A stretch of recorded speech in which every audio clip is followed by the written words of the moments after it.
Magandang araw mga ka-kitchen, yan ang ating ulam ngayon. Nagbulanglang lang ako ng patola, bigay yan ng hipag ko. So kumuha lang din ako ng malunggay sa likod bahay. Ibubulang lang natin siya. At saka yan nga pala ang ating pork katsu.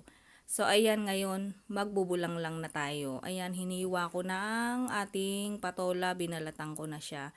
Then meron din tayo diyang malunggay. Kinuha ko sa likod ng aming bahay at saka lalagyan natin ng kaunting hipon para mas malasa.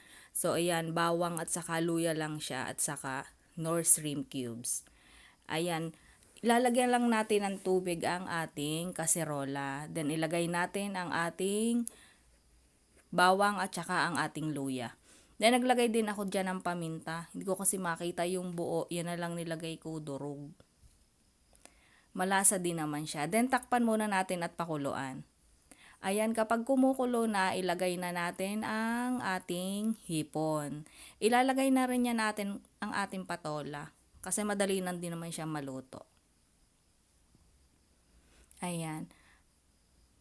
Inilalagay na natin. At mamaya ilalagay na rin natin ang ating Knorr cubes. Ayan, para mas lumasa sa ating patola at para mas malasa ang ating sabaw.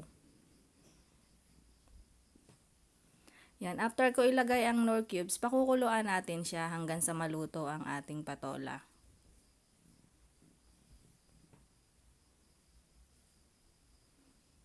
Ayan, at nakumukulo na siya, luto na ang ating patola, luto na din ang ating hipon.